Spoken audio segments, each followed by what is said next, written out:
Hold on, we're live, and I was Live. not ready for our Live. We have to have our intro. ready. We can't do it without the intro.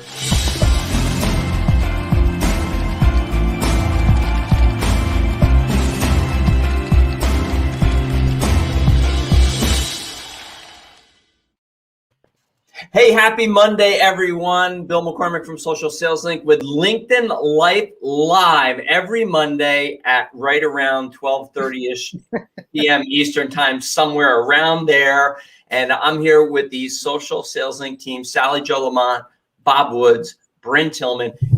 So last week we talked about curating content. We're going to continue the content journey. And this week we're going to talk about creating content. I love it. So how do we create content? So Sally Jo's going to kick it off. Sally Jo, what's your tip around creating content? My tip is let's capture your genius. But I'm going to even push that out a little bit further and say not only your genius, your customer's genius, maybe other people you speak with come up with genius. And that means what are those little tidbits that just resound with you and that you think would resound with your audience. And what you do is, at least this is what I do, I keep a notebook right by my side. And every time that little nugget of genius comes up, I write it down. And to go back and reference it, it gives you great ideas for additional content, or maybe that's even enough in a post. These short posts are really gaining a lot of momentum, but in creating your own content, it may spark to move on and write additional posts or to do videos or even to do interviews. And with that, I'm passing the ball off to Bob. Yeah, so we're going to talk more about interviews as well as, just a way to capture that genius that Sally Jo said. Now, me, I take horrible notes. I can't read my notes like 5 minutes after I take them myself. So another great way to capture your genius is by recording it. And I suggest using video because simply put, it's besides notes, obviously, unless you're like me, it's one of the best ways to get your content noticed on LinkedIn. So you probably know that video is hot on the internet. Just look at the success of YouTube. You got all these streaming companies out there, yada, yada, yada, and all that stuff. No matter what, though, it's hot. LinkedIn is actually another place where video is on fire. You have to be sure that any video you want to use, though, that you record and everything is uploaded directly to LinkedIn, as opposed to linking to a YouTube video outside of LinkedIn. And that's because LinkedIn's algorithm loves what's called native video. So when you upload it directly to a post of yours, LinkedIn's algorithm will give that post more exposure in the timelines of your connections. So now we've gone through just a little bit of the why. Now it's time for the what. So what the heck do you put in there? And this actually goes off of what Sally Jo said. So when you have those two-way conversations with client, put them on Zoom as well. Obviously, let them know that you're going to be recording it and you'll probably end up doing something with it.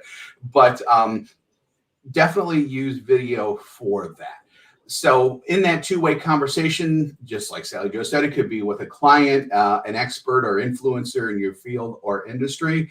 And one thing that I suggest you think about doing is maybe getting someone from within your own company who's some kind of expert, like a sales engineer or someone who's at a support level, even those C-level executives. Those people are all experts too. So definitely think about those when you're thinking of that mix of people to speak with. Now, those are just a couple of examples. Just when you chat with them, just keep this in mind. You'll have the chance to share your own opinions and views on the subjects that you're talking about, which helps you to build your status in the mind of your audience members that you are just as much of a thought leader and an expert as the person that you're speaking to. So in other words, just because you're interviewing someone doesn't diminish you, especially if you give your own thoughts and insights to what they're saying. So another big advantage to Zoom is that for many of its paid levels, it provides automated transcriptions. And my partner in crime, Bill, has a lot more on that. Bill? Yeah, so transcription is great. And what it allows you to do is now you can take that video, right? And you can use it in many different ways. First of all, you can take it and you can just take excerpts of it to post. So that's one way to create more video. So we're talking about taking one thing and using it many different ways. So Otter.ai is a great transcription service, and they've actually partnered with Zoom. So now when you record a Zoom video, you can then get the transcription sent right to you. So what we've been doing, it's been really helpful for us in terms of creating content, is to take that video with the full transcription and we put that on our website as a blog, and we just say raw transcription below so people can read through it. And then what you can do is grab parts of that and use it. You can take great quotes and capture your genius, as Sally Jo said, and use a great site like Canva to create text quote images. So these do really well. They catch people's attention. They look super creative. You can also take themes. So if there's a few different themes in the video, a few different words, you could go to wordart.com and create a word art image. All of these take just a little bit of time, but they're really high in the create box that people will be looking and saying, wow, you create such great content. And you're like, yeah, it took me hours to do that, but it really didn't. It just took you a few minutes. And I know, one of the big things that we have when we're talking to clients, potential clients, even our coaching folks, I don't know what to create. I don't know how to create content. Well, there's a really great way to create content if you have no ideas at all. And Bryn's going to talk about that now. Thank you so much, Bill. Exactly right. So many people come to us and say, I know I need to create content, but I don't know what my audience cares about. So why don't we ask them? And we can do that through polls. LinkedIn has a wonderful feature that allows us to put out a poll, and then we can ask people what matters to them. So a few things to think about. When we put a poll together, don't only think about it as a discovery for you, but something that your audience wants to engage with. Ask some great questions where people would be excited to give you that answer. You get 4 choices and not a lot of characters, only 30 characters per choice. So keep it succinct and make it really interesting. Just the poll question may not be enough, just posting it.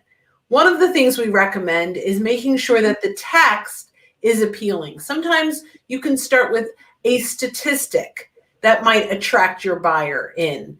Maybe you can start with a little story or a question that leads to the poll.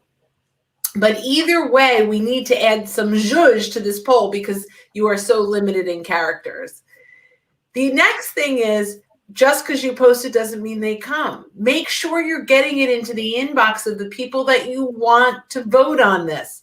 There's a little send button at the bottom. When you click on that and then type in a first degree connections name, you can get it into their inbox, and it will auto-populate the poll itself so they can click and vote right there. Now, what do we do with this once the poll is closed? We've got some statistics.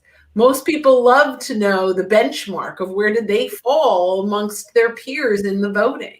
So you can actually resend that poll back to them, or you can even create a pie chart by using PowerPoint and go a little bit deeper into the meaning of each of the answers and send it back to the people that voted with a little message saying, you voted here, you're in this percentage, this is the way you're thinking about things.